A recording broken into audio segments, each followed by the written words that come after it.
ಪೂಜ್ಯರಿಗೆ ಮತ್ತು ತಮಗೆಲ್ಲರಿಗೂ ನಮಸ್ಕಾರಗಳು.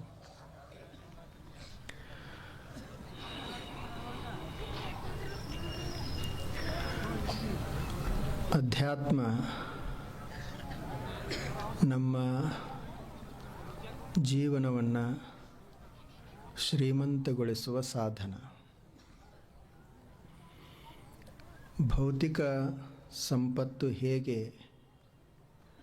ನಮ್ಮ ಬದುಕಿಗೆ ಅವಶ್ಯಕವಾಗ್ಯದ, ಹಾಗೇ ಅಧ್ಯಾತ್ಮದ ಜ್ಞಾನವೂ ಕೂಡ ನಮಗೆ ಅತ್ಯವಶ್ಯಕವಾಗ್ಯದ. ನಾವು ಈ ಭೌತಿಕ ಸಂಪತ್ತಿಗೆ ಎಷ್ಟು ಮಹತ್ವ ಕೊಡ್ತೀವಿ, ಅಷ್ಟೇ ಮಹತ್ವ ಅಥವಾ ಅದಕ್ಕಿಂತಲೂ ಹೆಚ್ಚು ಮಹತ್ವ ಅಧ್ಯಾತ್ಮಕ್ಕೆ ಕೊಡಬೇಕಾಗಿದೆ. ಈಗ ಹೇಗೆ ಈ ಶರೀರದಲ್ಲಿ ಕೆಲವು ಘಟಕಗಳ ಕೊರತೆ ಆದವು ಅಂದ್ರೆ ಆರೋಗ್ಯ ಸರಿ ಉಳಿಯೋದಿಲ್ಲ. ಕ್ಯಾಲ್ಸಿಯಂ ಕೊರತೆ ಆಗ್ತದೆ, ಐರನ್ ಡೆಫಿಷಿಯನ್ಸಿ ಆಗ್ತದೆ, ವಿಟಮಿನ್ಸ್ಗಳ ಕೊರತೆ ಆಗ್ತದೆ. ಆವಾಗ ನಾವು ಏನು ಮಾಡ್ತೀವಿ, ಕ್ಯಾಲ್ಸಿಯಂ ಕೊರತೆ ಆಯಿತು ಅಂದರೆ ಕ್ಯಾಲ್ಸಿಯಮ್ಮನ್ನು ತುಂಬುತ್ತೀವಿ, ಹಾಕ್ತೀವಿ. ಐರನ್ ಡೆಫಿಷಿಯನ್ಸಿ ಆಯಿತು ಅಂತಂದ್ರೆ ಅದನ್ನು ಪೂರೈಸ್ತೀವಿ. ಏಕೆಂದರೆ ಶರೀರ ಅಶಕ್ತ ಆಗ್ತದೆ. ಕ್ಯಾಲ್ಸಿಯಂ ಕೊರತೆ ಆಯಿತು ಅಂದರೆ ಎಲುಬುಗಳಲ್ಲಿ ಶಕ್ತಿ ಉಳಿಯುವುದಿಲ್ಲ. ಐರನ್ನದ ಕೊರತೆ ಆಯಿತು ಅಂದರೆ ರಕ್ತಹೀನತೆ ಆಗ್ತೈತಿ. ಹೀಗದ ಅಲ್ಲ, ಇವೆಲ್ಲ ದೈಹಿಕ ಅದಾವು. ಇನ್ನು ಮಾನಸಿಕವಾಗಿ ಒಂದಿಷ್ಟು ಅದ. ಬರೀ ದೈಹಿಕ ಆರೋಗ್ಯ ಅಷ್ಟೇ ಮುಖ್ಯ ಅಲ್ಲ, ಮಾನಸಿಕ ಆರೋಗ್ಯನೂ ಭಾಳ ಮುಖ್ಯ. ಈ ಆಧ್ಯಾತ್ಮ ಏನದಲ್ಲ, ಇದು ಮನಸ್ಸಿಗೆ ಉತ್ತೇಜನ ಕೊಡುವಂಥದ್ದು. ಒಂದು ವೇಳೆ ಅಧ್ಯಾತ್ಮ ಕೊರತೆ ಆಯಿತು ಅಂದ್ರೆ ಆ ಮನುಷ್ಯ ಮಾನಸಿಕವಾಗಿ ವೀಕ್ ಆಗ್ತಾನೆ, ಮೆಂಟಲಿ ವೀಕ್ ಆಗ್ತಾನೆ. ಅದನ್ನು ಒಂದು ಕೊರತೆನೇ, ಅದು ಸ್ಪಿರಿಚುವಲ್ ಡೆಫಿಷಿಯನ್ಸಿ. ಹೇಗೆ ಕ್ಯಾಲ್ಸಿಯಂ ಡೆಫಿಷಿಯನ್ಸಿ ಅದ, ಹಾಗಿದು ಸ್ಪಿರಿಚುವಲಿ ಡೆಫಿಷಿಯನ್ಸಿ. ಹೇಗೆ ವಿಟಮಿನ್ಸ್ಗಳ ಕೊರತೆ ಆಗ್ತದೆ, ಹಾಗೂ ಇದು ಅಧ್ಯಾತ್ಮದ ಕೊರತೆ. ಇದನ್ನು ನಾವು ತುಂಬಬೇಕು. ಇದು ಎಲ್ಲಿ ದೊರೀತದ ಅಂತಂದ್ರೆ, ಈಗ ಹೇಗೆ ಬಿ ವಿಟಮಿನ್ ಸೂರ್ಯನಿಂದನೇ ಸಿಗ್ತದೆ. ಅದು ಆಹಾರದಲ್ಲಿ ಬಹಳ ಇಲ್ಲ.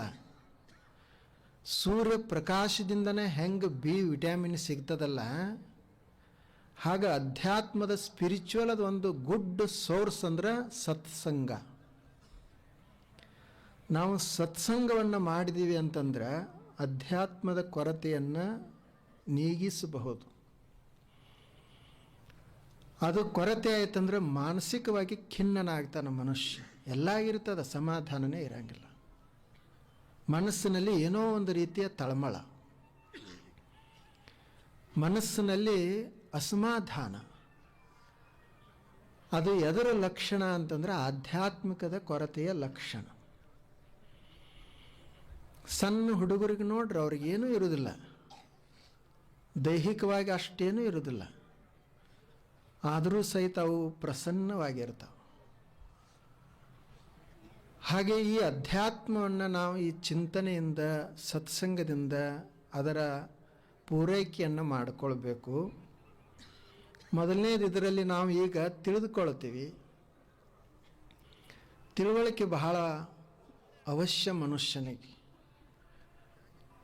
ನಾವು ಅರ್ತೀವಿ ಅಂದ್ರೆ ಇದೇ ಕ್ಷಣದಾಗ ನಮಗೆ ಸಂತೋಷ ಆಗ್ತದೆ, ಮರ್ತೀವಿ ಅಂತಂದ್ರೆ ಇದೇ ಕ್ಷಣದಲ್ಲಿ ದುಃಖ ಆಗ್ತದೆ.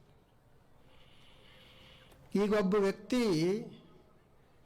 ರಾತ್ರಿ ಮಲಗಿದ್ದ, ಆತ ಶ್ರೀಮಂತಿದ್ದ.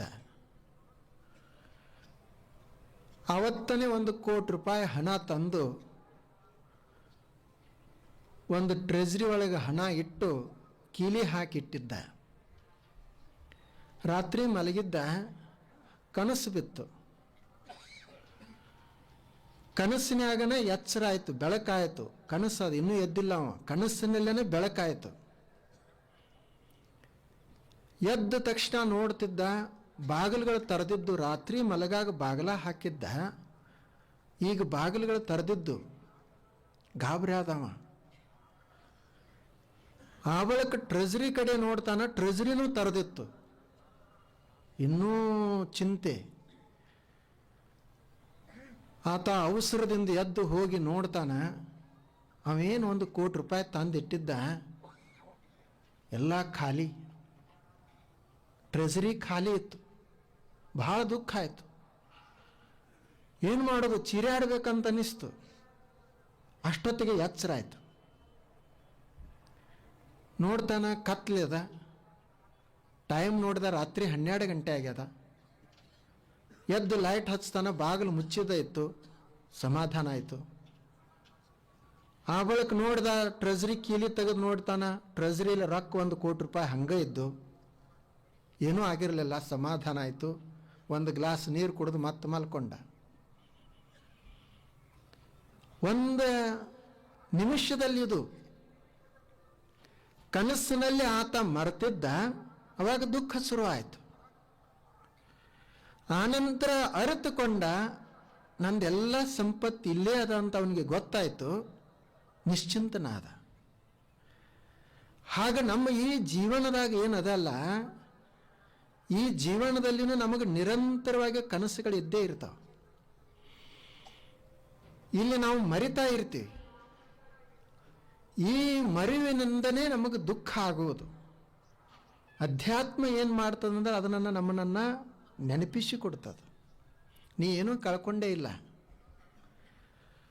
ನಿಂದು ಏನು ಸಂಪತ್ತಿತ್ತು ಅದೆಲ್ಲ ಇಲ್ಲೇ ಅದ, ಏನೂ ಕಳ್ಕೊಂಡಿಲ್ಲ ಅಂತದು ಹೇಳ್ತದೆ. ಅವಾಗ ಆತ ಮನುಷ್ಯ ನಿಶ್ಚಿಂತನ ಆಗ್ತಾನೆ. ಅದಕ್ಕೆ ತಿಳ್ಕೊಳ್ಬೇಕು, ಜ್ಞಾನವನ್ನು ಮಾಡಿಕೊಳ್ಬೇಕು. ಮತ್ತು ಉಳಿದದ್ದು ಅದು ಇದು ಇಂಥದ್ದು ತಪ್ಪು ಜ್ಞಾನ ಅಲ್ಲ. ನಮ್ಮ ತಪ್ಪು ಜ್ಞಾನನೂ ಸಾಕಷ್ಟು ಇರ್ತಾವೆ. ಏನೇನೋ ತಿಳ್ಕೊಂಡಿರ್ತೀವಿ. ಯಾರೋ ಒಬ್ಬರು ಹೇಳ್ತಾರೆ, ಈಗ ನೋಡ್ರಿ ಹೆಂಗೆ ತಿಳ್ಕೊಳ್ತೀವಿ, ಹಲ್ಲಿ ಮೈ ಮೇಲೆ ಬಿದ್ದರೆ ಏನಾಗ್ತೈತಿ. ಇವ ಪಂಚಾಂಗ ಕೇಳಲಿಕ್ಕೆ ಹೋದ, ಇವತ್ತು ನನ್ನ ಕೈ ಮೇಲೆ ಹಲ್ಲಿ ಬಿದ್ದತಿ, ಏನಾಗ್ತೈತಿ ಅಂತ. ಅವರು ಪಂಚಾಂಗ ಹೇಳೋರು ಕೇಳಿದ್ರೆ, ಎಲ್ಲಿ ಬಿತ್ತು, ಯಾವಾಗ ಬಿತ್ತು, ಹೆಂಗೆ ಬಿತ್ತು, ಮುಂದೆ ಬಿತ್ತಂದ್ರೆ ಇವ್ರಿಗೆ ಹಾನಿ, ಹಿಂದೆ ಬಿತ್ತಂದ್ರೆ ಅವ್ರಿಗೆ ಹಾನಿ, ಇವೆಲ್ಲ ಅವ್ರು ಹೇಳ್ತಿದ್ರು. ಅವಾಗ ಇವ ಚಲೋ ಇದ್ದವ್ರಿಗೆ ಕೇಳಕ್ಕೆ ಹೋಗಿದ್ದ. ಅವ್ರು ಹೇಳಿದ್ರು, ನೋಡಪ್ಪ, ಹಲ್ಲಿ ನಿನ್ನ ಮೈ ಮೇಲೆ ಬಿದ್ದರೆ ಏನು ಹಾನಿ ಆಗಂಗಿಲ್ಲ, ಅದನ್ನೂ ಒಂದು ಸಣ್ಣದೊಂದು ಜೀವಿ ಅದ ಅಷ್ಟೇ. ಅದು ಕೈ ಮೇಲಾರೆ ಬೀಳಿ, ಮತ್ತೆಲ್ಲರೆ ಬೀಳಿ, ನೀ ಸ್ನಾನಾರೆ ಮಾಡು, ಹಂಗೇರೆ ಇರು, ಅದರಿಂದ ಏನು ಶುಭ ಶಕುನ ಅಪಶಕುನ ಏನು ತಲೆ ಹಾಕೊಳಕ್ಕೆ ಹೋಗಬೇಡ, ಅದರಿಂದ ಏನು ಹಾನಿ ಆಗೋದಿಲ್ಲ. ಹಲ್ಲಿ ಬಿದ್ದರೆ ಏನಾಗೋದಿಲ್ಲ. ಆದರೆ ನಿನ್ನ ಕಣ್ಣ ಇನ್ನೊಬ್ಬರು ವಸ್ತುವಿನ ಮೇಲೆ ಬೀಳಬಾರ್ದು. ನಿನ್ನ ಮನಸ್ಸಿನಾಗ ಕೆಟ್ಟ ವಿಚಾರಗಳು ಬೀಳಬಾರ್ದು, ಅದರಿಂದ ಹಾನಿ ಆಗ್ತೈತಿ. ರಾವಣ ಯಾಕೆ ಹಾಳಾದ? ಹಲ್ಲಿ ಬಿದ್ದದಕ್ಕಾಗಿ ಲಂಕಾ ಕಳ್ಕೊಳ್ಳಿಲ್ಲ. ಅವನ ಕಣ್ಣ ಇನ್ನೊಬ್ಬರು ವಸ್ತುವಿನ ಮೇಲೆ ಬಿತ್ತಂತ ರಾವಣ ಹಾಳಾದ. ನಮ್ಮ ಕೈಯ, ನಮ್ಮ ಕಣ್ಣ ಇವು ಇನ್ನೊಬ್ಬರ ವಸ್ತು ಕಡೆ ಹೋಗಬಾರ್ದು. ಮತ್ತು ನಮ್ಮ ಮನಸ್ಸಿನಲ್ಲಿನೂ ಕೆಟ್ಟದ್ದನ್ನು ತುಂಬಬಾರ್ದು, ಬೀಳಬಾರ್ದು. ಅದನ್ನು ನಾವು ಇಟ್ಕೊಳ್ಬೇಕು. ಅದು ತಿಳುವಳಿಕೆ, ಅದು ನಿಜವಾದ ಜ್ಞಾನ ಅಂತ ನಾವು ತಿಳ್ಕೊಳ್ಬೇಕು. ಏನು ನಾವು ತಿಳ್ಕೊಳ್ಬೇಕಾಗೈತಿ, ಸರಿಯಾಗಿ ತಿಳ್ಕೊಳ್ಬೇಕು. ಅದನ್ನೇ ಬಸವಣ್ಣವರು ಹೇಳಿದರು, ಈ ಅರಿಯುವುದೇನದಲ್ಲ, ಇದು ಬಹಳ ಮಹತ್ವದ. ಉಂಬ ಬಟ್ಟಲು ಬೇರೆ ಕಂಚಲ್ಲ, ನೋಡುವ ದರ್ಪಣ ಬೇರೆ ಕಂಚಲ್ಲ, ಭಾಂಡ ಒಂದೇ ಭಾಜನ ಒಂದೇ, ಬೆಳಗ್ಗೆ ಕನ್ನಡಿಯಾಯಿತು, ಅರಿದೊಡೆ ಶರಣ ಮರೆದೊಡೆ ಮಾನವ ಅಂತ ಹೇಳಿದರು. ಯಾರಿಗೆ ಮಾನವ ಅಂತಾರ ಮತ್ತು ಯಾರಿಗೆ ಶರಣರು ಅಂತಾರಂದ್ರೆ, ಯಾವ ಮನುಷ್ಯ ಮರಿತಾನ ಅವ ಮಾನವ, ಅವ ಸಂಸಾರಿ. ಅಲ್ಲಿ ದುಃಖ ಅದ, ಅಲ್ಲಿ ತ್ರಾಸದ. ಯಾವ ಮನುಷ್ಯ ಅರಿತಾನ, ಅರಿದೊಡೆ ಶರಣ, ಅರಿತವರೇ ಶರಣರು, ಅರಿತವರೇ ಸಂತರು. ಹೊರಗಡೆ ಏನು ಬಹಳ ವ್ಯತ್ಯಾಸ ಇಲ್ಲ, ಭಾಂಡ ಒಂದೇ, ಭಾಜನ ಒಂದೇ. ಅವರೊಂದು ಉದಾಹರಣೆಯನ್ನು ಕೊಟ್ಟಾರ. ಆಗಿನ ಕಾಲಕ್ಕೆ ಹಿಂದಕ್ಕೆ ಕಂಚಿನ ಪಾತ್ರೆ ಇರ್ತಿದ್ವಂತ. ಆ ಕಂಚಿನ ಪಾತ್ರೆನೂ ಮುಖ ನೋಡ್ಕೊಳಕ್ಕೆ ಬಳಸ್ತಿದ್ರಂತ. ದರ್ಪಣ ಅಂದರೆ ಕನ್ನಡಿ, ಮತ್ತು ಅದನ್ನೇ ಉಣ್ಣಾಕೂ ಬಳಸ್ತಿದ್ರು. ಒಂದೇ ಪ್ಲೇಟ್ ಅದು. ಅದನ್ನು ಸ್ವಚ್ಛಾಗಿ ತೊಳೆದ್ರಂದ್ರೆ ಅದರೊಳಗೆ ಮುಖ ಕಾಣ್ತಿತ್ತು. ಅಷ್ಟೊಂದು ಶಿಸ್ತಾಗಿ ತೊಳೆದಿರಲಿಲ್ಲ ಅಂದರೆ ಬರೀ ಉಣ್ಣಾಕಷ್ಟೇ ಅದನ್ನು ಉಪಯೋಗ. ಹಾಗೆ ನಾವು ಎಲ್ಲರೂ ಅದೇವಲ್ಲ, ಹೊರಗಡೆ ಏನು ಬಹಳ ವ್ಯತ್ಯಾಸ ಇಲ್ಲ. ಮಹಾತ್ಮರಿಗೆ ನಮಗೆ ಏನು ಬಹಳ ವ್ಯತ್ಯಾಸ ಇಲ್ಲ. ಭಾಂಡ ಒಂದೇ, ಇದು ಪಾತ್ರೆ ಒಂದೇ, ಭಾಜನ ಒಂದೇ.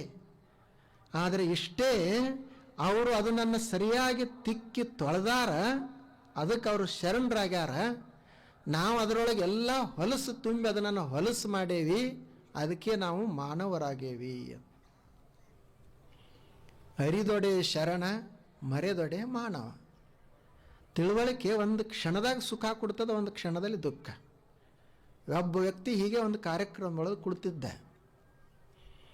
ಕಾರ್ಯಕ್ರಮ ಬಹಳ ಚಂದ ನಡೆದಿತ್ತು, ಅವನೇ ಆಯೋಜನೆ ಮಾಡಿದ್ದ. ಮುಂದೆ ಕುಳಿತಿದ್ದ. ಅಷ್ಟೊತ್ತಿಗೆ ಒಂದು ಫೋನ್ ಬಂತು, ಆಕ್ಸಿಡೆಂಟ್ ಆಯಿತು. ಅವನಿಗೆ ಸುದ್ದಿ ಬಂತು. ಫೋನ್ ಇಟ್ಟವನಿಗೆ ಕಣ್ಣೀರು ಹಾಕಾಕತ್ತ. ಎಲ್ಲರೂ ಗಾಳಿ ಆಗಿ ಕೇಳಾಕತ್ತೀರಿ ಏನಾಯಿತು ಅಂತ.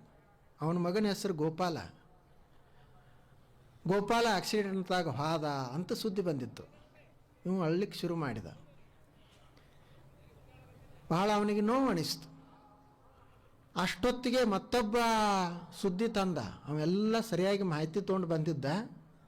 ಅವ್ರ ಅಣ್ತಮ್ಮರೊಳಗೆ ಮತ್ತೊಬ್ಬ ಗೋಪಾಲ್ ಅಂತಿದ್ದ, ಅವನಿಗೆ ಆಕ್ಸಿಡೆಂಟ್ ಆಗಿತ್ತು, ಇವನ ಮಗನಿಗೆ ಆಗಿರಲಿಲ್ಲ. ಅವಾಗ ಇವ ಆಯಿತು ಫೋನ್ ಇಟ್ಟ, ಶುರು ಆಗಲಿ ಕಾರ್ಯಕ್ರಮ ಅಂತ ಹೇಳಿದ.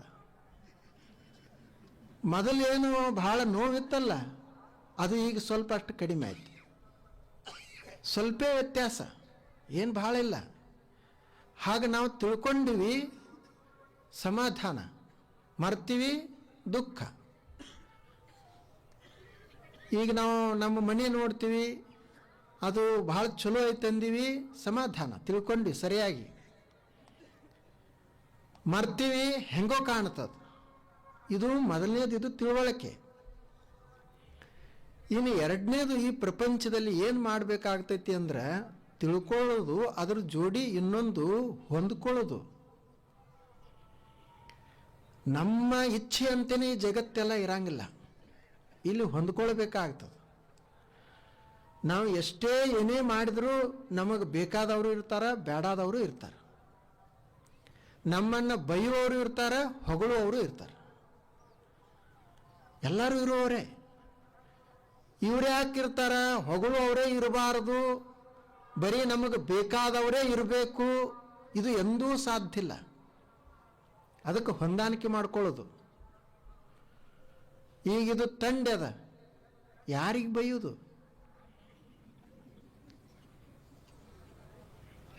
ಬೈದರೆ ಏನು ಉಪಯೋಗ ಆಗೋದದ? ಬೈಕೊಂಡು ನಾವೇ ತ್ರಾಸ ಮಾಡ್ಕೊಳ್ಳೋದಲ್ಲ.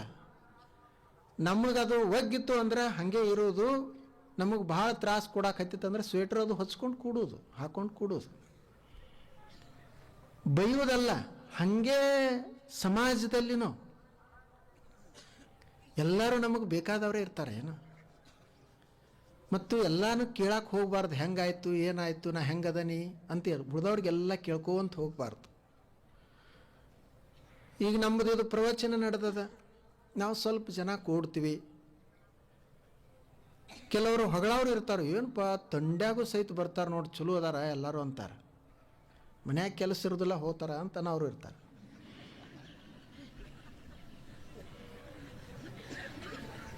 ನಮಗೂ ಹಾಗೆ ಬೈತಿರ್ತಾರೆ, ಕೆಲವ್ರು ಹೊಗಳ್ತಿರ್ತಾರೆ. ಏನಪ್ಪ ಬೆಳಗ್ಗೆ ಹೇಳ್ತಾರೆ ನೋಡಿ ಪ್ರವಚನ, ಭಾಳ ಭಾಳ ಒಳ್ಳೆಯ ಕೆಲಸ ಅವ್ರದ್ದು, ಎಂಥ ತ್ಯಾಗ ಅಂತ ಹೇಳೋರು ಇರ್ತಾರೆ. ಏನು ಸಿದ್ದೇಶ್ವರ ಸ್ವಾಮಿಗಳು ಆಗ್ಬೇಕಂತ ಮಾಡ್ಯಾನ ಅನ್ನೋರು ಇರ್ತಾರೆ. ನಾವೇನು ಆಗ್ಬೇಕಂತ ಮಾಡಿಲ್ಲ. ಪ್ರವಚನ ಹೇಳಿದ್ರೆ ಎಲ್ಲ ಏನೊಂದು ಇಷ್ಟು ಜನ ಪ್ರವಚನ ಕೇಳಿದ್ರೆ ಎಲ್ಲ ಜಗತ್ತೆಲ್ಲ ಬದಲಾಯ್ತೇನ? ಯಾರು ಬದಲಾಗ್ಯಾರ? ಸ್ವಾಮಿಗಳ ಬದಲಾಗಿಲ್ಲ, ಇನ್ನೇನು ಜನರನ್ನೇನು ಬದಲು ಮಾಡ್ತಾರಂತ ಅವರು ಇರ್ತಾರೆ. ಆದ್ದರಿಂದ ಇವ್ರದ್ದು ಎಲ್ಲ ತಲೆಯೊಳಗೆ ಹಾಕ್ಕೊಳ್ಬಾರ್ದು, ಹೊಂದ್ಕೊಳ್ಳೋದು. ಬರೇ ಜನರಷ್ಟೇ ಅಂತಲ್ಲ, ನಮ್ಮ ಶರೀರ ನಮಗೆ ಒಂದೊಂದು ಸಲ ಚಲೋ ಅನ್ನಿಸ್ತದೆ, ಒಂದೊಂದು ಸಲ ಸರಿ ಅನ್ಸಂಗಿಲ್ಲ.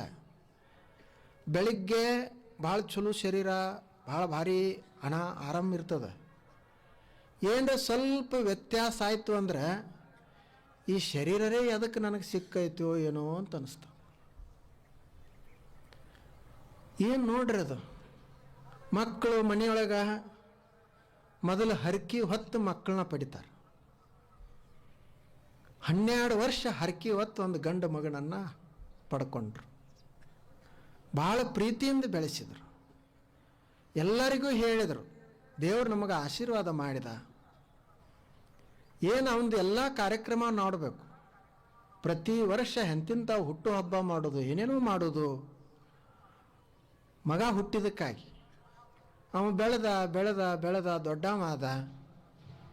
ಯಾರೋ ಕೆಟ್ಟವ್ರದ್ದು ಸ್ವಲ್ಪ ಗೆಳತನ ಮಾಡಿದ, ದಾರಿ ಬಿಟ್ಟ. ಮಗನಿಗೆ ಅಪ್ಪನಿಗೇನೆ ಜಗಳ ಶುರುವಾಯಿತು. ಅವ ಮಗ ಎಲ್ಲ ಆಸ್ತಿ ನನಗೆ ಬೇಕಂತ ಕೋರ್ಟಿಗೆ ಹೋದ. ಇವ ಅಪ್ಪನ ನೀ ಕುಡುಕದದಿ, ದಾರಿ ಬಿಟ್ಟದೆ, ನಿನಗೆ ಕುಡುದಿಲ್ಲ ಅಂತ ಇವನು ಕೋರ್ಟಿಗೆ ಹೋದ. ಹರಕಿ ಹೊತ್ತು ಹಡ್ದಿದ್ರು, ಭಾಳ ಪ್ರೀತಿಯಿಂದನೇ ಬೆಳೆಸಿದ್ರು. ಆದರೆ ಏನು ಮಾಡೋದು, ಈಗ ಕೋರ್ಟ್ದಾಗ ಅದಾರ. ಹೀಗೆ ಯಾಕಿದ್ದು ಅಂತಂದ್ರೆ ಹಿಂಗೆ ಇರೋದು ಈ ಪ್ರಪಂಚನೇ. ಯಾವಾಗ ಏನಂತ ಹೇಳಕ್ಕೆ ಬರಂಗಿಲ್ಲ. ಇದಕ್ಕೆ ಹೊಂದಿಕೊಳ್ಳೋದು, ನಾವು ಅಂದ್ಕೊಂಡದಂತೂ ಈ ಜಗತ್ತಿನಾಗ ಏನೂ ಆಗಂಗಿಲ್ಲ. ಸ್ವಲ್ಪ ಆಗ್ಬೋದು, ಬಿಡ್ಬೋದು. ಅಂದ್ಕೊಂಡದ್ದು ಆಗಲಿಲ್ಲ ಅಂದ್ರೆ ನೊಂದ್ಕೊಂಡು ಜೀವನ ಮಾಡೋದಕ್ಕಿಂತ ಹೊಂದ್ಕೊಂಡು ಚೆಂದಾಗಿ ಇರೋದು.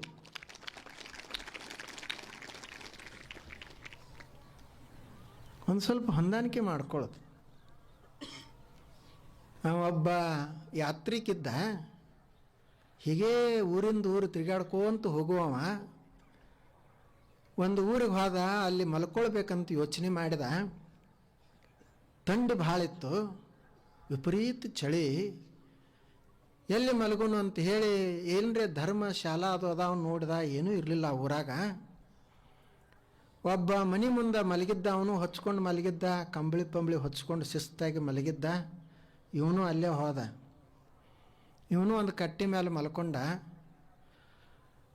ಅವ ಹೊಚ್ಕೊಂಡು ಮಸ್ತಾಗಿ ಮಲಗಿದ್ದ. ಇವ ನಿದ್ದೆ ಹತ್ತುವಲ್ದು ಇವನಿಗೆ. ಹೊಳ್ಳಾಡ್ತಿದ್ದ, ಆ ಕಡೆ ಹೊಳ್ಳಾಡವ, ಈ ಕಡೆ ಹೊಳ್ಳಾಡವ, ನಿದ್ರಿನೂ ಹತ್ತುವಲ್ದು. ಅವ ಬದಿಗೆ ಮಲಗಿದ. ಅವ ಕೇಳಿದೆ, ಯಾಕೆ ಹಿಂಗ್ಯಾಕ, ಏನಾಗ್ತದ ಅಂತ. ಇವ ಹೇಳಿದ, ನಿದ್ರೆ ಹತ್ತಾ ಇಲ್ಲ. ಏನಾಗ್ಯದ? ಏನಿಲ್ಲ, ನಾ ಏನು ಮ್ಯಾಲೆ ಹೊದ್ಕೊಂಡನೆಲ್ಲ ಹೊದಕಿ, ಅದು ನನಗೆ ಕಿರಿ ಆಗೈತಿ. ನಾ ಅದನಿ 6 ಫೂಟ, ಅದು ಮ್ಯಾಲಿಂದ ಹೊದಿಕೆ ಅದ 5 ಫೂಟ್. ಮುಖಕ್ಕೆ ಹೊತ್ಕೊಂಡೆ ಅಂದ್ರೆ ಕಾಲು ಹೊರಗೆ ಬರ್ತಾವ, ಕಾಲು ಕಡೆ ಹೊತ್ಕೊಂಡೆ ಅಂದ್ರೆ ಮುಖ ಹೊರಗೆ ಬರ್ತದ. ತಂಡಿ ಹತ್ತಾಕತ್ತೈತಿ, ಏನು ಮಾಡ್ಬೇಕಂತ ಯೋಚನೆ ಮಾಡಕತ್ತೀನಿ ಅಂತಂದ.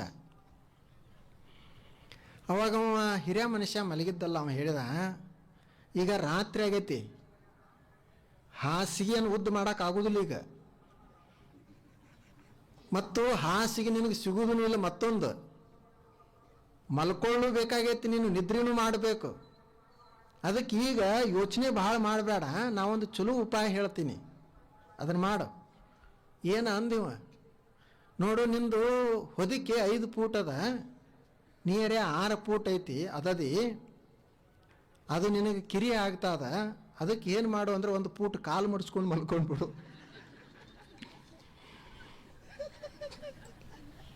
ಸ್ವಲ್ಪ ಹೊಂದಾಣಿಕೆ ಮಾಡ್ಕೊಂಡಿರು. ಇದು ಕಥೆ ಏನು ಬಹಳ ಸಂಕ್ಷಿಪ್ತ ಐತಿ, ಆದರೆ ಇದು ಬಹಳ ದೊಡ್ಡ ಅರ್ಥ ಅದ. ನಾವೇನು ಈ ಪ್ರಪಂಚದೊಳಗೆ ಅದೇ ಅಲ್ಲ, ಎಲ್ಲರದು ಒಂದು ಗೇನ್ ಕೊರತೆನೇ ಐತಿ. ಮದುವೆ ಆದವ್ರದ್ದು ಕೊರತೆ ಅದ, ಆಗ್ಲಾರ್ದವ್ರು ಕೊರತೆ ಅದ, ಮಕ್ಕಳಾದವ್ರದ್ದು ಕೊರತೆ, ಆಗ್ಲಾರ್ದವ್ರದ್ದು ಕೊರತೆ,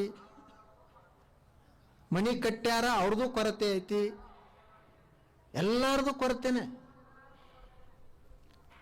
ಇನ್ನು ಇದನ್ನು ನೋಡ್ಕೊಂತ ಹೋದಿವಿ ಅಂದ್ರೆ ಸಮಾಧಾನ ಇರ್ಲಿಕ್ಕೆ ಆಗಂಗಿಲ್ಲ. ಅದಕ್ಕೆ ಏನು ಮಾಡಬೇಕು? ನಾವೇ ಅಡ್ಜಸ್ಟ್ಮೆಂಟ್ ಆಗೋದು, ಹೊಂದಾಣಿಕೆ ಮಾಡ್ಕೊಂಡು ಬಿಡೋದು. ಎಷ್ಟೋ ತನಕ ಮತ್ತೆ ನಾಳೆ ಪ್ರಯತ್ನ ಮಾಡೋಣ. ಆದರೆ ಈಗ ನಿದ್ರೆ ಕೆಡಿಸ್ಕೊಳ್ಳೋದು ಬೇಡ, ಈಗಿರುವಂಥ ಸಮಾಧಾನವನ್ನು ಕೆಡಿಸ್ಕೊಳ್ಳೋದು ಬೇಡ. ಈಗ ಎಷ್ಟು ನಮಗೆ ಸಮಾಧಾನ ಬೇಕು ಅಷ್ಟು ಅನುಭವಿಸಿ ಮುಂದೆ ಬೇಕಾದ್ರೆ ಪ್ರಯತ್ನ ಮಾಡೋಣ. ನೋಡ್ರಿ ಅವ್ರದ್ದು ಹೇಗದ. ಬೇಕು ಮನುಷ್ಯನಿಗೆ ಎಲ್ಲ ನಮ್ಮ ಇಚ್ಛೆ ಅಂತಲೇ ನಡೆಯುವುದಿಲ್ಲ, ನಾವು ಹೊಂದಾಣಿಕೆ ಮಾಡ್ಕೊಳ್ಬೇಕು. ಮೊನ್ನೊಬ್ಬ ಮನುಷ್ಯ, ಆತ ಭಾಳ ದೊಡ್ಡ ವ್ಯಕ್ತಿ ಇದ್ದ, ಶ್ರೀಮಂತಿದ್ದ. ಮದುವೆ ಆಯಿತು, 10-12 ವರ್ಷ ಆಯಿತು, ಮಕ್ಕಳೇ ಆಗಲಿಲ್ಲ. ಅವಾಗ ಎಲ್ಲರೂ ಉಳಿದವರೆಲ್ಲ ಟೀಕಾ ಮಾಡೋರು, ಹೆಂಡತಿಗೂ ಸಮಾಧಾನ ಇಲ್ಲ ಮತ್ತು ಇವನಿಗೂ ಸಮಾಧಾನ ಇಲ್ಲ. ಇವಂದರೆ ಹೆಂಡತಿ ಮೇಲೆ ಅಷ್ಟೇ ಪ್ರೀತಿ. ಉಳಿದವ್ರು ಕೆಲವ್ರು ಹೇಳೋರು, ನಮಗೇನು ಆಸ್ತಿ ಕಡಿಮೆ ಅದ, ಇನ್ನೊಂದು ಮಾಡ್ಕೊ ಅಂತಾರೆ ಹೇಳೋರು, ಮತ್ತೇನ್ರೆ ಹೇಳೋರು, ಹೀಗೆಲ್ಲ ಹೇಳ್ತಿದ್ರು. ಅವ ಭಾಳ ಶಾನೆ ಇದ್ದ. ಅವ ಏನು ಮಾಡಿದ, ಒಂದು ಅಗದಿ ಬಡವ್ರ ಮನೆಗೆ ಹೋದ.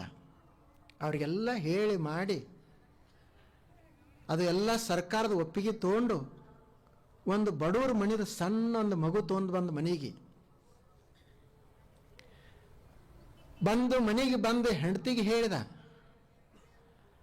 ನಮಗೆ ದೇವರು ಇವತ್ತು ಮಗು ನನಗೆ ಕೊಟ್ಟ, ಆದರೆ ನಿನ್ನ ಹೊಟ್ಟೆಯಿಂದ ಕೊಡಲಿಲ್ಲ ಆತ. ನಮಗೆ ಕೊಟ್ಟಾನ ಬೇರೆಯವ್ರ ಮುಖಾಂತರ, ಬೇರೆಯವ್ರ ಹೊಟ್ಟಿ ಮುಖಾಂತರ ನಮಗೆ ಕೊಟ್ಟಾನ. ಇವತ್ತು ಈ ಮಗುನ ಕೊಟ್ಟಾನ ನೋಡಿ ತಗೋ ಅಂತ ಆಕೆಗೆ ಕೈಯಾಗ ಕೊಟ್ಟ. ಆಕೆನೂ ಅಷ್ಟೇ ಹೆಣ್ಮಗಳು ಭಾಳ ಜಾಣರಿದ್ದಳು. ಹೌದು, ಹಾಗೆ ನಾವು ಇದನ್ನು ಈ ಮಗುನನ್ನು ಜೋಪಾಸನೆ ಮಾಡಬೇಕು ಅಂತ ಆಕೆ ತಿಳ್ಕೊಂಡ್ಳು. ನಮಗೆ ಬದುಕಲಿಕ್ಕೆ ಬರ್ತಿತ್ತು ಅಂತಂದ್ರೆ ಬರೇ ನಮಗೆ ಆಗಬೇಕು, ಎಲ್ಲಾನು ನಮಗೆ ಅಂತ ಹೀಗೇನಿಲ್ಲ. ಎಷ್ಟಿಲ್ಲ ಮಕ್ಕಳುಗಳ ನಾವು ಜೋಪಾಸನೆ ಮಾಡಬೇಕಂತ ಬಯಸಿದ್ವಿ ಅಂದರೆ ಎಷ್ಟಿಲ್ಲ. ನಾವು ಸಹಾಯ ಮಾಡಬೇಕಂತ ಪ್ರಯತ್ನ ಮಾಡಿದೆ ಅಂದರೆ ಎಷ್ಟು ಮಾಡಬಹುದು. ಯಾಕೆ ಚಿಂತೆ ಮಾಡೋದು? ನಾವು ಸಂತೋಷ ಪಡಬೇಕಾಗ್ಯದ. ಜನ ಏನು ಅಂದ್ಕೊಳ್ತಾರೋ ಅಂದ್ಕೊಳ್ಳಿ, ಅವರು ಹೇಳಿದಂಗೆ ನಡಿಲಿಕ್ಕೆ ಆಗ್ತದೆ ಏನು? ಅಷ್ಟೇ, ಎಷ್ಟು ಕೇಳಬೇಕು ಅಷ್ಟೇ ಕೇಳಬೇಕು. ಈಗೆಲ್ಲ ಮನೆ ಕಟ್ಟಿರ್ತಾರೆ, ಮನೆ ಸರಿ ಇಲ್ಲ, ಇದು ಅದು ಐತಿ ಇದು ಐತಿ ಅಂತ ಎಲ್ಲರೂ ಹೇಳ್ತಾರೆ. ಎಷ್ಟು ಕೇಳೋರು? ಏನೋ ಒಬ್ಬರು ಹೇಳಿದ್ರು, ಬಂದ ಇದು ಬಾಗಿಲು ಸರಿ ಇಲ್ಲ ಅಂದ್ರೆ ಮತ್ತೊಂದು ಕೂಡಿಸ್ಕೊಂಡ್ರಿ, ಚಲೋ ಆಯಿತು. ಮತ್ತೊಬ್ಬ ಬಂದ, ಇದು ಸರಿ ಇಲ್ಲ ಅಂದ, ಮತ್ತೆ ಅದನ್ನು ಎಷ್ಟಂತ ಮಾಡೋದು?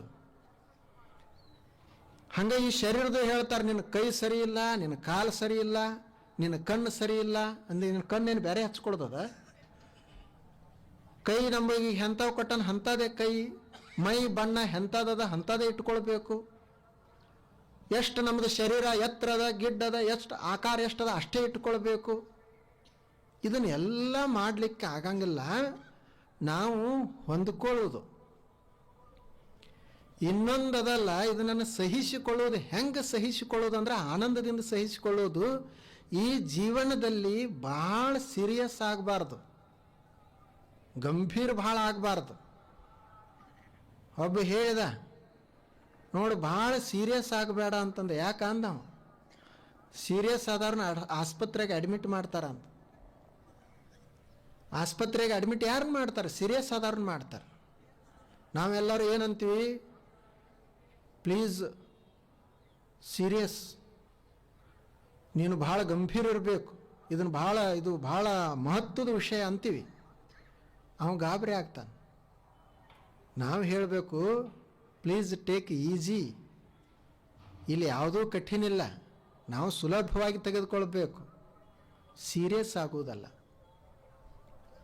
ಇದು ಒಂದು ಜೀವನದ ವಿಧಾನ. ತಾನ್ ತಿತಿಕ್ಷಸ್ವ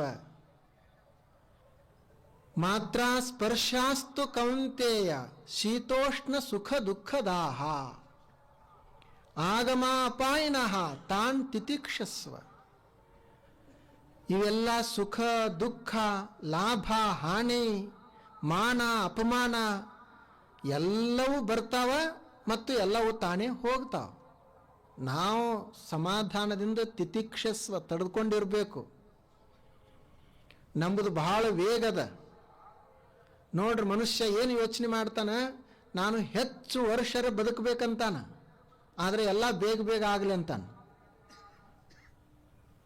ಸಾಲಿ ಕಲಿದು ಬೇಗ ಬೇಗ ಬೇಗ ಆಗಬೇಕು, ಕಲಿಯೋದ ತಡ ನೌಕರಿ ಸಿಗ್ಬೇಕು ಬೇಗ, ಹೀಗೆ ಹುಡುಕಾಡೋದ್ರಾಗ ಮದುವೆ ಆಗಬೇಕು, ಮದುವೆ ಆದದ್ದೇ ತಡ ಮಕ್ಕಳಾಗಬೇಕು, ಅವು ಮೊಮ್ಮಕ್ಕಳು ಮುಂದೆ ದೊಡ್ಡ ಆಗಬೇಕು, ಎಲ್ಲ ಬೇಗ ಬೇಗ ಆಗಲಿ ಅಂತಾನೆ. ಮತ್ತೇನಂತಾನೆ, ನಾನು ಹೆಚ್ಚು ವರ್ಷರೇ ಬದುಕಬೇಕಂತಾನೆ. ಎರಡೂ ಹೆಂಗಾಗೋದು? ಇದು ಸಾವಕಾಶವಾಗಿ ಆಗಲಿ. ಒಂದು ಆಲದ ಬೀಜ ಎಷ್ಟು ವರ್ಷಗಳ ತೆಗೆದುಕೊಳ್ತದೆ ಅದು ಬೆಳಿಲಿಕ್ಕೆ? ಏನು ಒಂದೇ ದಿನದಾಗ ಬೆಳೀತದೆ? ಏನದು? ಸಾವಕಾಶವಾಗಿ ಬೆಳೀಲಿ. ಆದ್ದರಿಂದ ನೀನು ಸ್ವಲ್ಪ ಆಲೋಚನೆಯನ್ನು ಮಾಡು, ಬಹಳ ಸೀರಿಯಸ್ ಆಗಬೇಡ, ಇದನ್ನು ಹೊಂದಾಣಿಕೆ ಮಾಡಿಕೊಂಡಿರು ಅಂತಿದು ಒಂದು. ಮೊದಲನೇದು ತಿಳ್ಕೊಳ್ಳೋದು, ಎರಡನೇದು ಹೊಂದಾಣಿಕೆ ಮಾಡ್ಕೊಳ್ಳೋದು. ಉಳಿದವ್ರದ್ದು ಯಾರದೇ ಟೀಕೆ ಟಿಪ್ಪಣಿಗೆ ಯಾವುದಕ್ಕೂ ಬೆಲೆ ಕೊಡಬಾರ್ದು. ಯಾವ ಮನುಷ್ಯ ಟೀಕೆಗಳಿಗೆ ಬಹಳ ಮಹತ್ವ ಕೊಡ್ತಾನೆ, ಅವನ ಸಮಾಧಾನನೂ ಇರುವುದಿಲ್ಲ ಮತ್ತು ಅವನು ಬೆಳವಣಿಗೆನೂ ಆಗುವುದಿಲ್ಲ. ಟೀಕಾ ಮಾಡೋರು ಬಹಳ ವಿಶೇಷ ಇರ್ತಾರೆ. ಅವರು ಈಗ ಇವ್ರ ಊರಾಗ ಕಟ್ಟಿ ಮೇಲೆ ಕೂತಿರ್ತಾರೆ, ಅವ್ರು ಏನು ಸಲಹೆ ಕೊಡ್ತಾರಂದ್ರೆ, ಪ್ರಧಾನಮಂತ್ರಿ ದೇಶದ್ದೋ ಜಗತ್ತಿಂದೋ ಯಾವುದೋ ಒಬ್ಬ ರಾಜ್ಯ ಇರ್ತಾನಂತ ಇಟ್ಕೊಡ್ರಿ, ಅಥವಾ ನಮ್ಮ ದೇಶದ ಪ್ರಧಾನಮಂತ್ರಿ ಅಂತ ಇಟ್ಕೊಡ್ರಿ, ಪ್ರಧಾನಮಂತ್ರಿ ಇಂಥ ನಿರ್ಣಯ ತೆಗೆದುಕೊಳ್ಬಾರ್ದಾಗಿತ್ತು ಅಂತ ಇವ್ರು ಟೀಕಾ ಮಾಡ್ತಾರೆ ಕಟ್ಟಿ ಕೂತವ್ರು ಊರಾಗ. ಅವ್ರಿಗೆ ಒಂದು ಹೆಂಡತಿ, ಒಂದು 2 ಮಕ್ಕಳ, ಒಂದು 4 ಎಕರೆ ಹೊಲ ನೋಡ್ಕೊಳ್ಳೋದಾಗವಲ್ದು, ಆದರೆ ದೇಶವನ್ನು ಆಳುವಂಥ ಆ ಮನುಷ್ಯನಿಗೆ ಇವರು ಸಲಹೆ ಕೊಡ್ತಾರ. ನೋಡ್ರಿ, ಅವರು ಟೀಕಾ ಮಾಡೋರು ಹೆಂಗಿರ್ತಾರ. ಇನ್ನು ನಾವು ಇಂಥವ್ರದ್ದೆಲ್ಲ ಟೀಕಾ ಕೇಳ್ಕೊಂತ ಹೋದ್ರೆ ಆಗೋದು ಹೆಂಗೆ? ಅದಕ್ಕೆ ಅವ್ರದ್ದು ಬಹಳ ಗಮನ ಕೊಡಬಾರ್ದು. ನಮಗೆ ಸರಿ ಅನಿಸ್ತಂತಂದ್ರೆ ನಾವು ಮಾಡೋದು. ಇದು ಒಂದು ಅರಿತುಕೊಳ್ಳೋದು, ಹೊಂದಾಣಿಕೆ ಮಾಡಿಕೊಳ್ಳೋದು. ಆನಂತರಿನ ಕೊನೆಗೆ ಎಲ್ಲ ದೇವನಿಗೆ ನಾವು ಬಿಟ್ಟು ಬಿಡೋದು. ಏನೂ ಆಗಲಿಲ್ಲ ಅಂತ ಇಟ್ಟುಕೊಳ್ಳೋಣ. ಎನ್ನ ವಾಮಕ್ಷೇಮ ನಿಮ್ಮದಯ್ಯ, ಎನ್ನ ಹಾನಿ ವೃದ್ಧಿ ನಿಮ್ಮದಯ್ಯ, ಎನ್ನ ಮಾನಾಪಮಾನ ನಿಮ್ಮದಯ್ಯ, ಬಳ್ಳಿಗೆ ಕಾಯಿ ದಿಮ್ಮಿತ್ತೆ ಕೂಡಲ ಸಂಗಮ ದೇವ. ಬಸವಣ್ಣವ್ರು ಎಷ್ಟು ಚಂದ ಹೇಳ್ತಾರೆ. ಇದನ್ನು ರಾತ್ರಿ ಮಲ್ಕೊಳಾಗ ಪ್ರಾರ್ಥನೆ ಮಾಡೋದಿದೆ, ಇದೇ ಪ್ರಾರ್ಥನೆ. ಎಲ್ಲ ಮಾಡೋದು ಪ್ರಯತ್ನ ದಿವಸ ತುಂಬ ಆಗಲಿ, ಚಲೋ ಆಗಲಿ ಅಂತ. ರಾತ್ರಿ ಮಾತ್ರ ಎಷ್ಟಾಗಿರ್ತದೆ ಅಷ್ಟೇ ಸಾಕಿವತ್ತ. ಎನ್ನ ವಾಮಕ್ಷೇಮ ನಿಮ್ಮದಯ್ಯ, ಎನ್ನ ಹಾನಿ ವೃದ್ಧಿ ನಿಮ್ಮದಯ್ಯ, ಎನ್ನ ಮಾನಾಪಮಾನ ನಿಮ್ಮದಯ್ಯ, ಎಲ್ಲ ನಿಮ್ಮದೇಪ. ಬಳ್ಳಿಗೆ ಕಾಯಿ ದಿಮ್ಮಿತ್ತೆ, ಒಂದು ಬಳ್ಳೆದ ಒಂದು ಕಾಯದ. ಆ ಕಾಯಿಯ ಜೀವನ ಎಲ್ಲ ಯಾವುದ್ರ ಮೇಲೆ ಅವಲಂಬಿಸ್ಯದಂದ್ರೆ ಬಳ್ಳಿ ಮೇಲೆ ಅವಲಂಬಿಸ್ಯದ. ಬಳ್ಳಿನೇ ಅದಕ್ಕೆ ಶಕ್ತಿ ಕೊಡ್ತದ, ಬಳ್ಳಿನೇ ಅದಕ್ಕೆಲ್ಲ ಕೊಡುವುದು. ಹಂಗ ದೇವರನ್ನುವ ಅವ ಬಳ್ಳಿದ್ದಂಗ, ನಾವೆಲ್ಲರೂ ಕಾಯಿಗಳಿದ್ದಂಗ. ನಮ್ಮದ್ರೊಳಗೆ ನಮ್ಮ ಕೈಯೊಳಗೆ ಏನದ? ನಮ್ಮ ಕೈಯೊಳಗೆ ಏನದ? ನಾವು ಸುಮ್ಮನೆ ಆ ಬಳ್ಳಿ ಹೆಂಗೆ ನಮ್ಮನ್ನು ನಡೆಸ್ಕೊಳ್ತದ ಹಂಗೆ ನಾವು ಮಾಡೋದು ಅಷ್ಟೇ ಅದು ಅಂತ ಹೇಳಿ ಆ ಭಾವ, ಆ ಪ್ರಾರ್ಥನೆ ಬರಬೇಕು. ಆ ದೇವನನ್ನು ಮರಿಬಾರ್ದು. ತುಕಾರಾಮ್ ಮಹಾರಾಜರು ಒಂದು ಅಭಂಗವನ್ನು ಬರೆದರು. ಅದು ಎಲ್ಲ ಪ್ರವಚನದ ಮುಗಿದ ನಂತರ ಕೊನೆಗೆ ಹೇಳಬೇಕಂತ ಹೇಳ್ತಾರೆ ಅದನ್ನು. ಆ ಅಭಂಗವನ್ನು ಹೇಳಿದ ಬಳಿಕ ಮುಂದೆ ಅಭಂಗ ಹೇಳಬಾರದು, ಮುಗಿತಲ್ಲಿಗೆ ಪ್ರವಚನ ಬಂದ್ ಮಾಡಿಬಿಡೋದು. ಅವರು ದೇವರಿಗೆ ಕೇಳ್ಕೊಳ್ತಾರೆ, ಹೇ ಚಿದಾನದೇಗ ದೇವ ತುಜಾ ವಿಸರನ ಭಾವ, ನಲಿಗೆ ಮುಕ್ತಿ ಧನ ಸಂಪದ ಸಂತ ಸಂಗ ದೇಯಿ ಸದಾ, ತುಕಾಮಣಿ ಗರ್ಭಾವಾಸ ಸುಖೇ ಗಾಲಾವೆ ಅಮ್ಮಾಸಿ. ಹೇ ಚಿದಾನದೇಗ ದೇವ ತುಜಾ ವಿಸರನ ಭಾವ, ನನಗಿದನ್ನು ಒಂದೇ ದಾನ ಕೊಡು. ಏನು ಅಂದರೆ ನಿನ್ನ ಮರೆವು ನನಗೆ ಆಗಬಾರ್ದು, ನಿನ್ನ ನೆನಪು ನನಗೆ ಯಾವಾಗಲೂ ಇರಬೇಕು. ಮತ್ತೇನು ಕೊಡು? ಹೇಚಿದಾನ ದೇಗ ದೇವ ತುಜಾ ವಿಸರನ ಭಾವ, ನನಗೇನು ಬೇಡ, ನಲಿಗೆ ಮುಕ್ತಿ ಧನ ಸಂಪದ, ಹಣ ಬೇಡ ನನಗ, ನೀ ಮುಕ್ತಿ ಕೊಡ್ತನಂದ್ರೂ ಬೇಡ, ನಿನ್ನ ನೆನಪು ಒಂದಿರಲಿ ಸಾಕು. ಮತ್ತು ಸಂತ ಸಂಘ, ಸಜ್ಜನರ ಸಂಘ ಒಂದಿಷ್ಟು ಕೊಡು. ಇಷ್ಟು ನೀನು ಕೊಟ್ಟೆ ಅಂತಂದ್ರೆ ಸುಖೇ ಗಾಲಾವೆ ಅಮ್ಮಾಸ, ನನ್ನನ್ನು ನೀನು ಸುಖದಲ್ಲೇ ಇಟ್ಟಿ ಅಂತ ನಾನು ತಿಳ್ಕೊಳ್ತೀನಿ ಅಂತ. ಇಷ್ಟೇ ಮಾಡು. ಹೇಚಿದಾನ ದೇಗ ದೇವ ತುಜಾ ವಿಸರನ ಭಾವ, ನಲಿಗೆ ಮುಕ್ತಿ ಧನ ಸಂಪದ ಸಂತ ಸಂಘ ದೇಯಿಸದ, ಸಂತರ ಸಂಘವನ್ನು ಕೊಡು. ನನಗೆ ಮುಕ್ತಿ ಬೇಡ, ಧನ ಸಂಪದ ಬೇಡ, ಮತ್ತು ನಿನ್ನ ನೆನಪು ದೇವನೇ, ನಿನ್ನ ಮರೆವು ನನಗೆ ಆಗಬಾರ್ದು. ನೋಡ್ರಿ ಅವ್ರದ್ದು ಹೇಗಿರಬೇಕು. ನಾವು ಬರೀ ಕಷ್ಟದಾಗ ಅಷ್ಟೇ ದೇವರನ್ನು ನೆನಪು ಮಾಡ್ಕೊಳ್ತೀವಿ. ಕಷ್ಟಗಳು ಬಂದಾಗ ದೇವನೇ ನೀನೇ ಕಾಪಾಡಬೇಕು ಅಂತೀವಿ. ಅಷ್ಟೇ ಮಾಡಬಾರ್ದು. ಎಲ್ಲ ಅನುಕೂಲತೆ ಇದ್ದಾಗನೂ ಎಲ್ಲ ಕೊಟ್ಟವನು ನೀನೇ ಅಂತ ಹೇಳಬೇಕು. ಕಷ್ಟಗಳು ಬಂದಾಗ ಎಲ್ಲ ಕಾಪಾಡ ನೀನೇ ಅನ್ನೋದು, ಎಲ್ಲ ಕೊಟ್ಟಾಗೂ ಸಹಿತ ಎಲ್ಲ ನಿಂದೇಪ ಅಂತ ಅನ್ಬೇಕು. ಆ ದೇವರ ಆಶೀರ್ವಾದ ಅದು ಭಾಳ ಮಜಾ ಅದ. ಅದು ಭಾಳ, ಅದು ಆತ ನಮ್ಮನ್ನು ಸಲಹು ಅಂತಾವ ದೇವರು. ಅವನ ರಕ್ಷಣೆ ನಮಗೆಲ್ಲರಿಗೂ ಇರಬೇಕು. ಏನು ನಾವೇ ಸ್ವತಂತ್ರವಾಗಿ ಹುಟ್ಟಿ ಬಂದಿವಿ ಏನಿಲ್ಲಿ ಜಗತ್ತಿನಾಗ? ದೇವರು ಹುಟ್ಟಿಸಿದ ನಾವು ಬಂದೀವಿ. ಆತ ಇಷ್ಟು ವರ್ಷ ಆಯುಷ್ಯ ಅಂತ ಕೊಟ್ಟ, ಇಂಥದ್ದೊಂದು ಶರೀರ ಕೊಟ್ಟ. ಆದ್ದರಿಂದ ಅವನಿಗೆ ನಾವು ಸಮರ್ಪಣ ಆಗಿ ಬದುಕೋದು. ಕೆಲವರು ಕೇಳ್ತಾರೆ ದೇವರ ಆಶೀರ್ವಾದ ಹೆಂಗೆ ಆಗ್ತೈತಿ ಅಂತ. ನಾವು ಪೂಜೆ ಮಾಡ್ತೀವಿ, ಪ್ರಾರ್ಥನೆ ಮಾಡ್ತೀವಿ, ದೇವರ ಆಶೀರ್ವಾದನೇ ನಮಗೆ ಆಗೋದಿಲ್ಲ. ದೇವರ ಆಶೀರ್ವಾದ ಹೆಂಗೆ ಆಗ್ತದ ಅಂತ ಅದು ಒಂದು ಗಣಿತ ಬಂದವ್ರಿಗೆ ಗೊತ್ತಾಗ್ತದೆ ದೇವರ ಆಶೀರ್ವಾದ ಹೆಂಗೆ ಆಗ್ತೈತಿ ಅಂತ. ಈಗ ನೀವು ಅಂಗಡಿಗೆ ₹1 ತೊಗೊಂಡು ಹೋಗ್ರಿ, ಒಂದು ಚಾಕ್ಲೇಟ್ ಕೊಡ್ತಾರೆ. ₹1 ತೊಗೊಂಡು ಹೋದ್ರಿ ಅಂದ್ರೆ, ಅದೇ ಒಂದು 0 ತೊಗೊಂಡು ಹೋದ್ರಿ ಅಂದ್ರೆ ಏನೂ ಕೊಡೋದಿಲ್ಲ. 0ಕ್ಕೆ ಏನೂ ಬೆಲೆನೇ ಇಲ್ಲ, ಹೌದಲ್ಲ? 0ಕ್ಕೆ ಯಾರು ಏನರ ಕೊಡ್ತಾರೆ? ಏನು ಯಾರೂ ಕೊಡೋದಿಲ್ಲ. 1ಕ್ಕೆ ಬೆಲೆ ಅದ, ಅದಕ್ಕೊಂದು ಚಾಕ್ಲೇಟ್ ಸಿಗ್ತದೆ. ಮತ್ತು ಇನ್ನು 0ಕ್ಕೆ ಬೆಲೆ ಇರಲಿಲ್ಲ ಅಂದ್ರೆ ನೋಡ್ರಿ, ಮುಂದೆ ಆ 1 ಮತ್ತು 0 ಎರಡು ಕೂಡಿಸ್ಕೊಂಡು ಹೋದ್ರಿ ಅಂದ್ರೆ ಎಷ್ಟಾಯ್ತು? 10 ಆಯ್ತು. 10 ಚಾಕ್ಲೇಟ್ ಬಂದು 0ಕ್ಕೆ ಬೆಲೆ ಇರಲಿಲ್ಲ ಅಂದ್ರೆ ಮತ್ತಿದು 10 ಹೆಂಗಾಯ್ತು? ಅದಕ್ಕೆ ಬೆಲೆ ಅದ ಯಾವಾಗ? 1 ಜೋಡಿ ಕೂಡಿದಾಗ. ಹೆಂಗದಲ್ಲ ಇದು? ಹಂಗೆ ದೇವರ ಆಶೀರ್ವಾದ ಅನ್ನೋದು 0 ಇದ್ದಂಗೆ. ಅದು ನಮ್ಮದು ಪ್ರಯತ್ನ ಅನ್ನೋದಲ್ಲ, ಅದು 1 ಇದ್ದಂಗೆ. ನಾವು ದೇವರ ಆಶೀರ್ವಾದ ಬಿಟ್ಟು 1 ತೊಗೊಂಡು ಹೋದ್ವಿ ಅಂದ್ರೆ ಅದು ಬರೀ 1.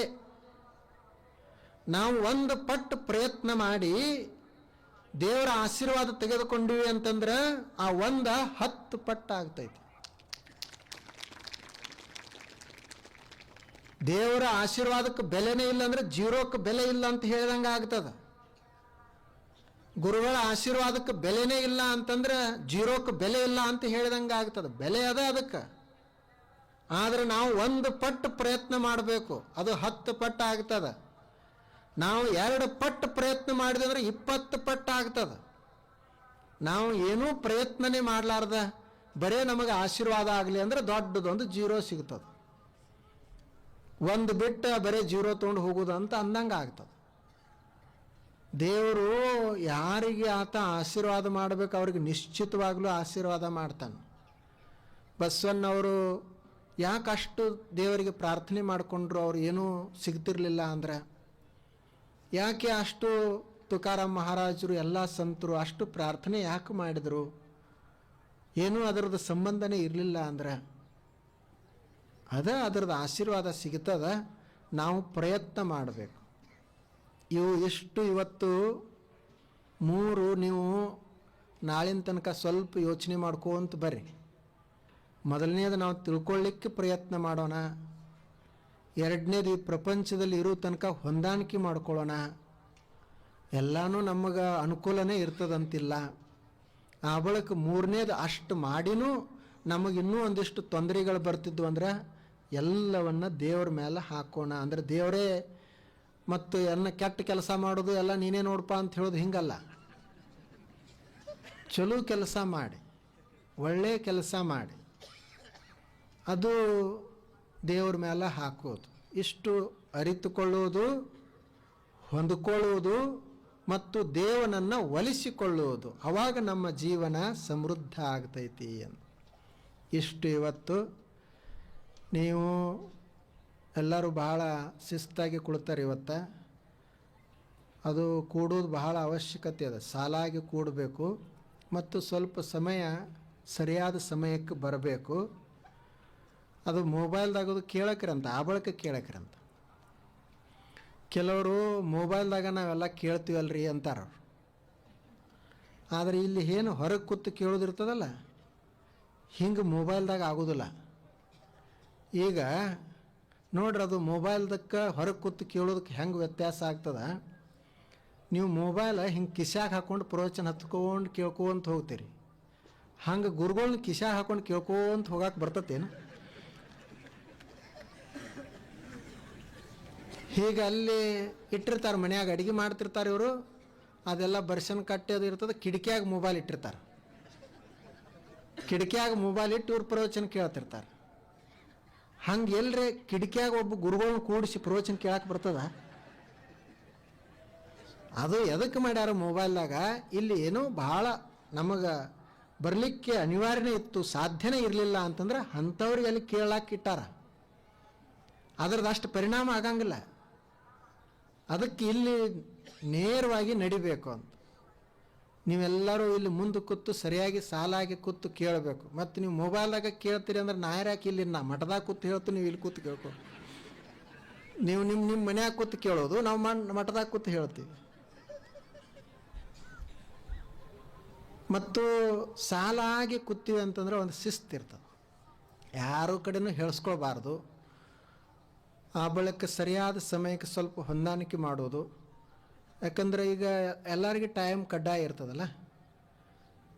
ಈಗ ಸತ್ಸಂಗ ಒಂದು ಸಮಯಕ್ಕೆ ನಡಿಬೇಕು ಅಂತಂದ್ರೆ ನಾನು ಟೈಮ್ ಪಾಲಿಸ್ಬೇಕು, ನೀವು ಪಾಲಿಸ್ಬೇಕು. ಇಲ್ಲಾಂದ್ರೆ ಅದರಲ್ಲಿ ಒಬ್ಬರು ತಪ್ಪಿಸ್ಲಿಕ್ಕೆ ಶುರು ಮಾಡಿದ್ರಂದ್ರೆ 6:30 ಅಂತ ಹೇಳಿ ನೀವು 7ಕ್ಕೆ ನೀವು ಬಂದ್ರಿ ಅಂದ್ರೆ ಮುಂದೆ ನಾಳೆ ಎಷ್ಟೊತ್ತಿಗೆ ಬರೋದು? ನಾ 7:15 ಮುಂದೆ ಬರೋರು ಎಷ್ಟೊತ್ತಿಗೆ ಅಂತ ಗೊತ್ತಾಗಲ್ಲ ಯಾರಿಗಿ. ಆದ್ದರಿಂದ ಒಂದು ಸಮಯ, ಈ ಒಂದು ಸಮಯ ಮತ್ತು ಶಿಸ್ತಾಗಿ ಕೂಡೋದು. ನೋಡ್ರಿ ಇವತ್ತೆಲ್ಲ ಎಷ್ಟು ಚಂದ ಸಾಲಾಗಿ ತಾವೆಲ್ಲ ಕುಳ್ತಾರೆ ಮತ್ತು ಬೆಳಗ್ಗೆ ಬರ್ತಾ ಅದರಿ. ಅದು ಬಹಳ ವಿಶೇಷ. ನಾಳೆ ಅಮಾವಾಸ್ಯೆ ಅದ, ಎಳ್ಳಮಾಸಿ. ಬೆಳಗ್ಗೆ ಬೇಗ ಬರ್ರಿ, ಬೇಗ ಬಿಡ್ತದ. ಮತ್ತು ನಿಮ್ಮದೇನು ಹೊಲದಾಗದ ಎಲ್ಲ ಕಾರ್ಯಕ್ರಮ ಇರ್ತದೆ ಅದನ್ನು ಮಾಡೋದು. ಮನೆಯಲ್ಲೆಲ್ಲ ಹೋಳಿಗೆ ಮತ್ತು ಅವೆಲ್ಲ ಸಜ್ಜಿ ಕಡುಬ ಅವೆಲ್ಲ ಮಾಡಬೇಕು. ಬರೇ ಫ್ರಿಜ್ ಇಟ್ಕೊಂಡು ಕೂಡೋದಲ್ಲ. ಹಬ್ಬಗಳು ಬಂದು ಅಂದರೆ ಎಲ್ಲ ಮಾಡಬೇಕು. ಹೋಳಿಗೆ ಹುಗ್ಗಿ ಸ್ವಲ್ಪ ಮಸ್ತಾಗಿ ಊಟ ಇರಬೇಕು. ಬರೇ ಅದೆಲ್ಲ ಸಾಮಾನ್ಯ, ಅದು ಉಣ್ಣಕ್ಕೆ ಏನೂ ಇಲ್ಲ. ತೊಗೊಂಡು ಏನು ಮಾಡೋದು? ಹಳ್ಳ್ಯಾಗ ಉಣ್ಣಾಕೆ ಹೆಚ್ಚಿರ್ತದೆ. ಇದನ್ನು ಒಂದು ಹಳ್ಳಿದ್ದಂಗೆ. ಅವರು ಶಹರದವರೆಲ್ಲ ಬರೀ ಅವರೆಲ್ಲ ಆರ್ಡ್ರ್ ಮಾಡ್ತಾರೆ ಏನೇನು ಬೇಕಂತ. ಅವರ ಆರ್ಡ್ರದಾಗ ತಂದು ಕೊಡ್ತಾರೆ. ನಾವೇನು ತಿಳ್ಕೊಂಡೀವಿ, 5 ಸ್ಟಾರ್ ಹೋಟೆಲ್ದಾಗ ಉಣ್ತಾರಪ್ಪ ಅವ್ರು ಅಂತೀವಿ. 7 ಸ್ಟಾರ್ ಹೋಟೆಲ, 5 ಸ್ಟಾರ್ ಹೋಟೆಲ್ದಾಗ ಉಣ್ತಾರ. ಎದಕ್ಕೆ? ಶ್ರೀಮಂತರದಾರ ಅಂತೀವಿ. ನಮ್ಮ ಕಡೆ ಹಳ್ಳ್ಯಾಗ ಏನಂತಾರೆ, ಹೋಟೆಲ್ದಾಗ ಯಾಕೆ ಉಣ್ತಾರಂದ್ರೆ ಮನ್ಯಾಗ ಯಾರೂ ಮಾಡೋರಿಲ್ಲ, ಅದಕ್ಕೆ ಹೋಟೆಲ್ದಾಗ ಉಣ್ತಾರೆ. ಅವಾಗ ಅವ್ರು ಅಂತಾರೆ, ಏನು ನಿನಗೆ ಹೈರಾಣ ಬಂತಪ್ಪ, ಮಾಡೋರು ಯಾರಿದ್ರೆ ಮನ್ಯಾಗ ಉಣ್ತಿದ್ದಿ, ಈಗ ಹೋಟೆಲ್ದಾಗ ಉಣ್ದು ಬಂತು ನೋಡು ಅಂತಾರೆ. ನಾವೇನು ತಿಳ್ಕೊಂಡ್ವಿ, ಹೋಟೆಲ್ದಾಗ ಉಣ್ಣವ್ರು ಶ್ರೀಮಂತರಂತ ಇಟ್ಕೊಂಡೀವಿ. ಶ್ರೀಮಂತರಲ್ಲ ಅವರು, ಮನ್ಯಾಗ ಯಾರೂ ಮಾಡಲಾರ್ದ ಅವರು ಹೋಟೆಲ್ಗೆ ಹೋಗ್ತಾರೆ. ಅದರ ಅರ್ಥ ಹೋಗಬಾರ್ದಂತ ಅಲ್ಲ, ಯಾವಾಗ ಅನಿವಾರ್ಯ ಇರ್ತದೆ ಅವಾಗ ಹೋಗೋದು. ಆದರೆ ಮನ್ಯಾಗ ಮಸ್ತಾಗಿ ಊಟ ಮಾಡಬೇಕು, ಎಲ್ಲ ಪದಾರ್ಥ ಇರಬೇಕು. ಅದಕ್ಕೆ ನಾಳೆ ಹಿಂದೆ ಯಾರೇ ಮಾಡಿರಲಿಲ್ಲ ಅಂದ್ರೆ ಬಿಡ್ರಿ, ನಾಳೆ ಮಾತ್ರ ಏನೇನದು ಎಳ ಮಾಸಿದ ಎಲ್ಲ ಪ್ರಸಾದ ಅದಲ್ಲ ಅಡಿಗೆ, ಅದನ್ನು ಮಾಡೋದು ಮತ್ತು ಮಾಡ್ರಿ ಅಂತ ಹೇಳ್ತಾರೆ ಗುರುಗಳು. ತಮಗೆ ಕೊಡ್ರಿ ಅಂತ ನಮಗೆ ತರಕ್ಕೆ ಹೋಗ್ಬೇಡ್ರಿ, ನೀವೆಲ್ಲರೂ ಉಣ್ರಿ, ನೀವೆಲ್ಲರೂ ಮಸ್ತಾಗಿ ಉಣ್ಬೇಕು. ಬನ್ನಿ, ನಾಳೆ ನಮಸ್ಕಾರ.